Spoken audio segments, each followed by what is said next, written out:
nós estamos trabalhando uma série, uma carta de amor. E quando iniciamos essa série, veio muito claro na minha mente, no meu coração, uma carta que eu escrevi e acabei não enviando. Isso foi em 1988. Eu fui visitar os meus avós paternos lá no estado do Ceará, na cidade de Crateús, e já estava namorando a Adriana. Então eu escrevi uma carta apaixonada e com saudades dela. E quando fui ao correio para enviar essa carta para a Adriana, que estava lá no Paraná, numa cidade do interior, Centenário do Sul, a pessoa do correio falou assim: olha, essa carta vai demorar de 8 a 10 dias para chegar. Eu falei, não, mas eu tenho pressa. Então a moça falou assim, que estava me atendendo, então eu tenho uma alternativa, passa um telegrama. E eu, tudo animado, comecei a escrever o telegrama para a Adriana. Só que eu não sabia que naquela época você pagava por palavras. E eu não tinha dinheiro para enviar o telegrama. Mas eu fiquei meio constrangido, então eu escrevi assim um telegrama: Adriana, te amo, saudades. E enviei o telegrama para ela e guardei a carta. Só que eu também não sabia que naquela época passava o telegrama da seguinte forma: a pessoa pegava o telefone lá no Ceará, ligava para o correio lá no Paraná e a pessoa lá estava datilografando. Então, datilografou o meu telegrama e essa pessoa era conhecida, estudava junto com a Adriana, fazia contabilidade. Ele pegou o telefone, ligou para a casa dela e disse: ó, tem um telegrama aqui para você. O Geber mandou. E a Adriana então foi até o correio e pegou aquele telegrama que eu havia enviado. Mas isso demonstra uma época remota, onde a gente de fato utilizava a carta, o telegrama, para se comunicar.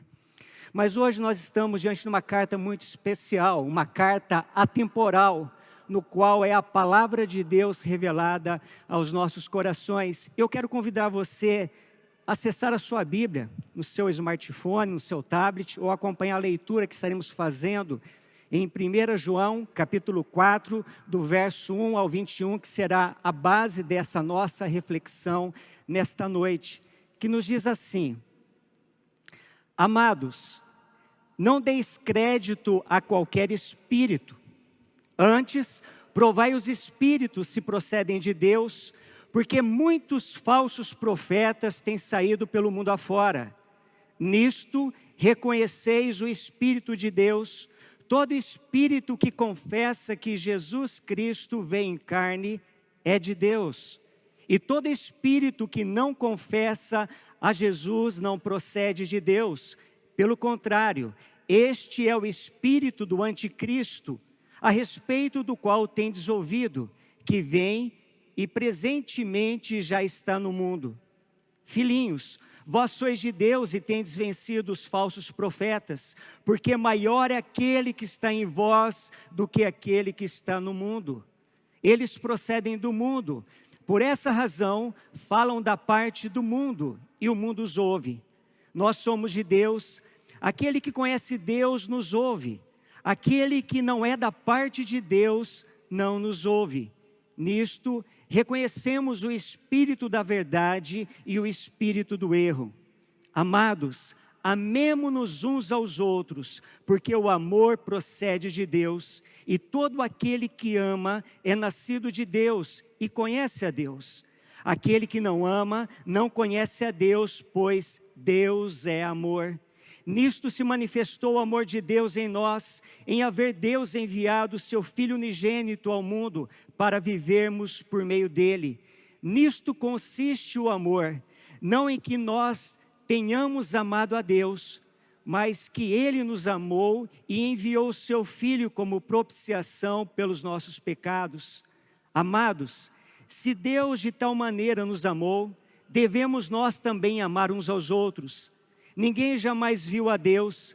Se amarmos uns aos outros, Deus permanece em nós e o seu amor é em nós aperfeiçoado.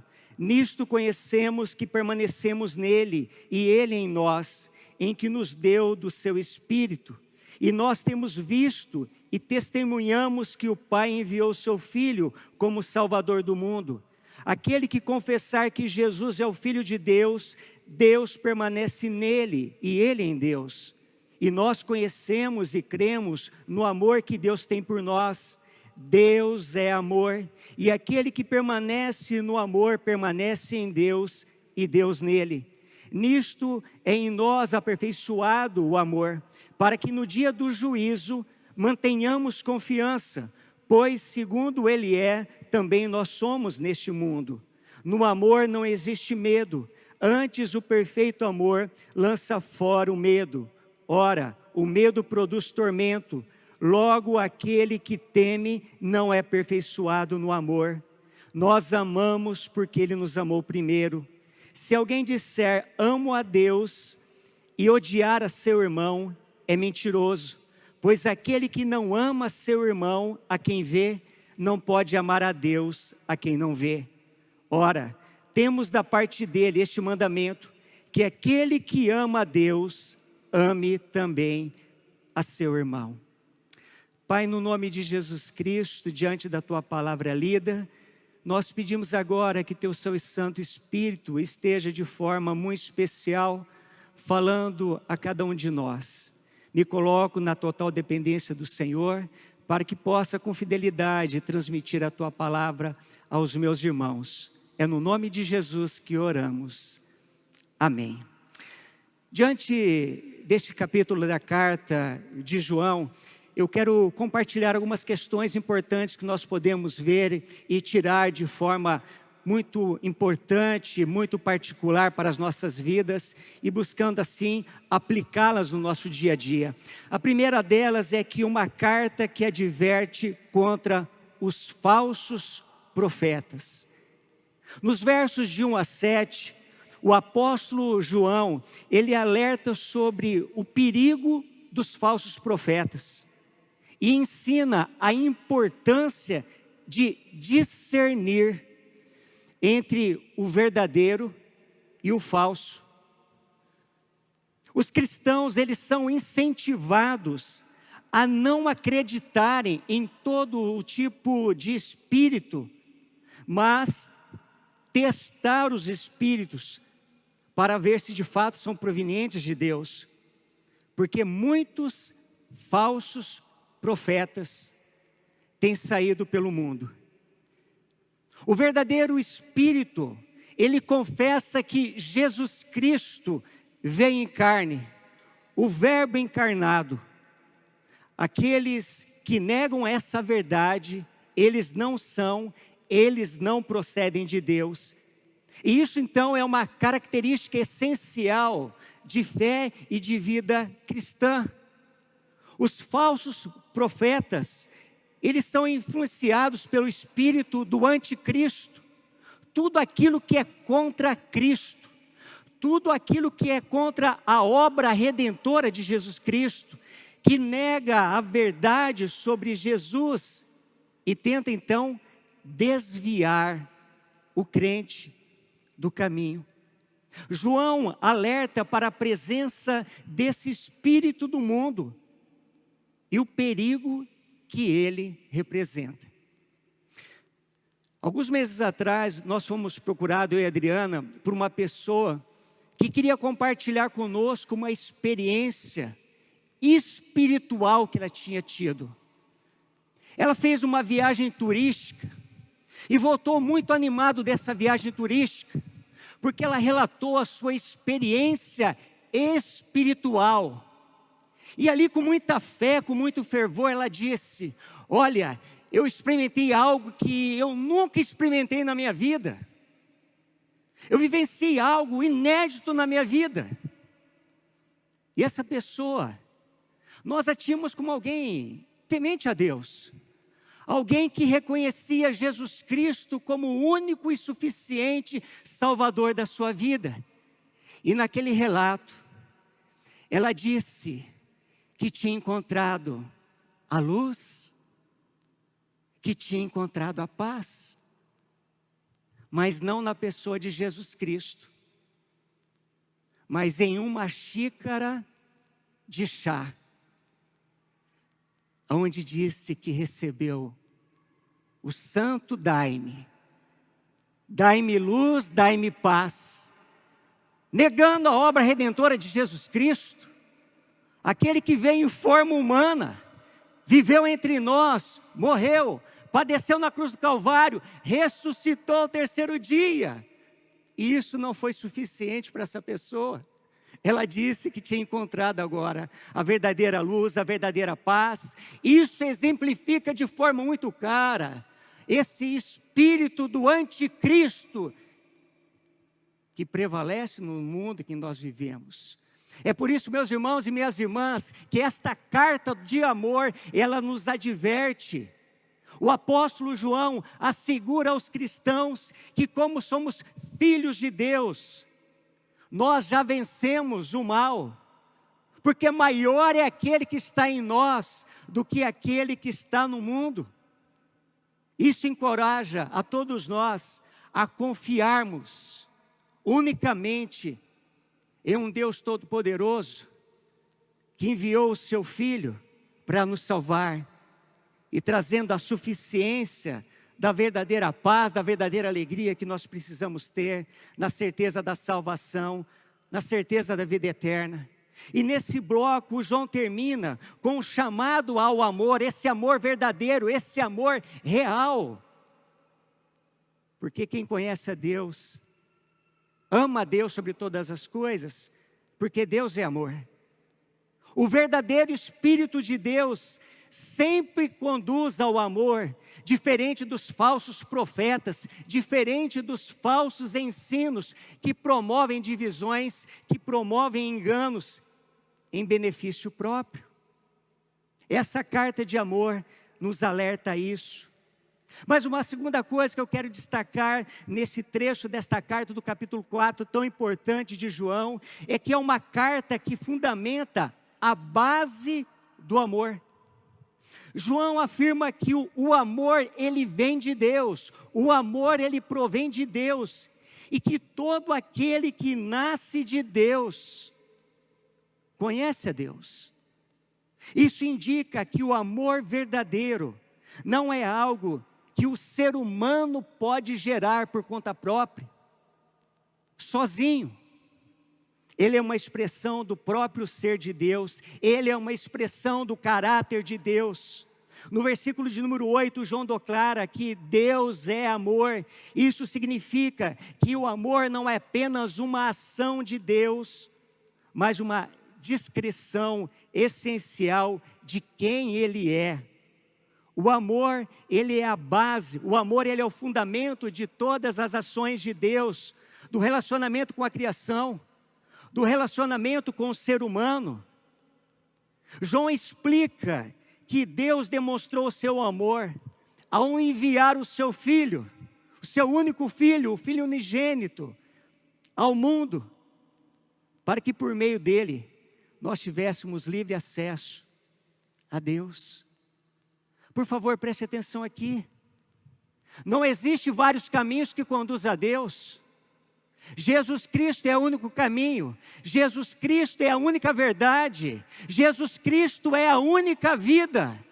É Ele que tem o poder de fazer essa ligação, o religare entre o homem decaído, morto nos seus delitos e pecados, com o Pai. E essa é uma verdade que nós devemos tomar posse a cada dia das nossas vidas. O sacrifício de Jesus na cruz é a manifestação máxima do amor de Deus, que evidencia o desejo que todos nós venhamos a ser salvos por intermédio de Jesus Cristo, por intermédio desse amor incondicional e sacrificial. Deus nos amou dessa maneira e nós devemos também amar os nossos irmãos. O amor de Deus por nós, ele serve como modelo, ele serve como padrão, serve como motivação para o nosso amor ao próximo. Amar ao próximo é uma resposta natural para aqueles que compreendem a profundidade do amor divino. Quando amamos uns aos outros, Deus permanece em nós e o seu amor é aperfeiçoado. Esse amor mútuo é a prova que Deus habita em nós por meio do Espírito Santo. Isso nos traz confiança, segurança de relacionamento com Deus e com o próximo. Mas uma outra coisa importante que eu quero destacar, é uma carta que estimula a prática do amor. A Bíblia nos afirma que no amor não há medo, e que o perfeito amor, ele expulsa, ele lança fora todo medo. Isso significa que quando alguém vive o verdadeiro amor de Deus, o medo da condenação, o medo da morte, não existe mais. O amor de Deus nos dá essa segurança, pois sabemos que Deus nos ama, que Deus nos perdoa. O apóstolo João diz que quem teme não é aperfeiçoado no amor. Quem teme não desenvolve o amor de Deus na sua vida. Isso implica que o medo está relacionado com a condenação, com o castigo, mas o amor de Deus remove toda essa incerteza e nos traz esta confiança. Quem é aperfeiçoado no amor de Deus não vive com medo, pois compreende a graça divina. A prática do amor é uma prova que estamos verdadeiramente em Deus. Quem ama é uma pessoa que foi transformada por Deus. E o amor é evidenciado. O amor é algo visível. O amor é algo transformador. Alguns anos atrás, eu presenciei uma cena que tenho trazido comigo até agora. E uma família muito grande se reuniu em um feriado de finados. E essa família toda reunida, todo mundo preparado, bem arrumado, cada um segurando um vaso de flor, se preparando para ir para o cemitério, visitar o túmulo da avó. No entanto, uma jovem daquela família, ela ficou sentada. Ela não se arrumou. Ela não pegou um vaso em suas mãos para acompanhar aquele cortejo familiar até o cemitério para visitar a avó. E uma tia transtornada e uma tia irada chega até essa jovem e diz: como você não está pronta? Como você ainda não pegou o seu vaso para ir junto ao cemitério? E essa jovem muito serena, muito tranquila disse: vocês não fizeram isso em vida, quando a avó estava viva. Por que vocês querem fazer agora, que ela já morreu? O amor é algo que deve ser evidenciado na prática, algo vivo, algo real, enquanto nós temos oportunidade hoje de fazer. Não depois que alguém parte, não depois que um ente querido, não depois que um amigo não está entre nós. Isso não é amor, isso é coreografia, isso é uma expressão externa de algo que realmente não existe, porque a pessoa não está mais entre nós. É por isso que o amor deve ser expressado a cada dia. O amor que recebemos por Deus, de Jesus Cristo, nós devemos compartilhar diariamente com os nossos familiares e com aqueles que estão à nossa volta. Pois bem, quando olhamos para essa carta de amor que nos adverte contra aquilo que é falso, contra o anticristo, contra o falso profeta, também nos apresenta que nós devemos de fato estar fundamentados no amor, baseados no amor, alicerçados no amor. Uma carta que nos estimula de forma real, verdadeira e na prática compartilhar o amor que recebemos de Deus, que recebemos de Jesus, que recebemos do Espírito Santo de Deus com as pessoas que estão à nossa volta. Eu quero convidar você a se colocar em pé. Nós estaremos fazendo uma canção nesse momento e que possamos fazer desta canção essa nossa oração, reconhecendo que recebemos o amor de Deus, o amor de Jesus Cristo, e devemos compartilhar esse amor com aqueles que estão à nossa volta. Na liberdade do Espírito Santo, eu peço que, por favor, você dê a mão para quem está ao seu lado. Vamos fechar esse corredor e fazer desta canção, nesse momento, a nossa oração.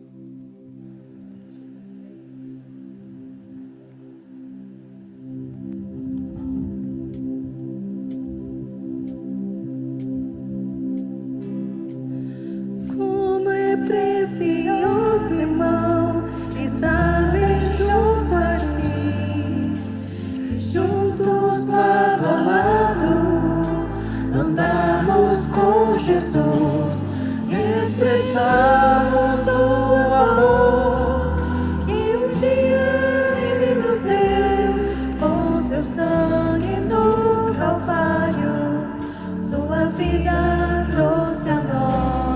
Aliança do Senhor que eu tenho com você, não existem mais barreiras em meu ser. Eu sou livre pra te amar, pra te aceitar e para te pedir, perdoa meu irmão.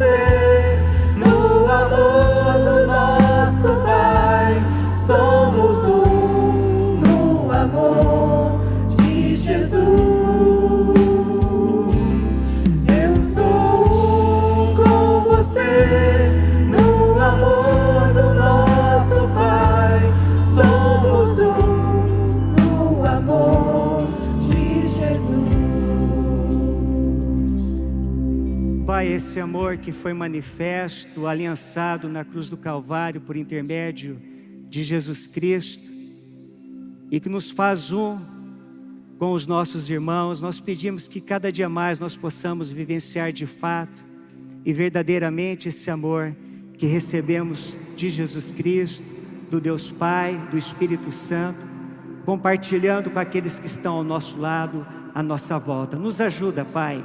Nos proteja do engano, do falso profeta, do falso ensino, e que esse amor faça parte das nossas vidas de forma integral. Essa é a nossa oração no nome de Jesus Cristo.